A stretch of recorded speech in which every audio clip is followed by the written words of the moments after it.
pose ਕਰ ਇਹ ਹੁਣ ਭੱਜਣ ਲੱਗਾ ਜੀ ਭੱਜਣ ਲੱਗੇ ਉਹ ਮਾਸੀ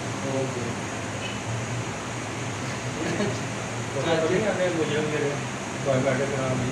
ਦੋ ਜਣੇ ਅੰਦਰ ਕਰਾਂਦੇ ਤੇ ਦੋ ਜਣੇ ਬਾਹਰ ਤੋਂ ਜੋੜ ਦੇ ਅੱਛਾ ਡਾਲੇ ਵਾਲਾ ਨਿਕਲਿਆ ਫਿਰ ਵੜ ਗਿਆ ਵੀ ਤੂੰ ਭੱਜ ਜਾ ਪਿੱਛੇ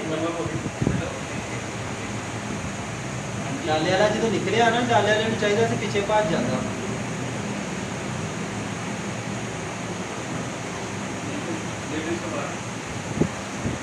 ਟੈਂਸ਼ਨ ਨਾ ਹੋ ਗਿਆ ਪਿਆ 300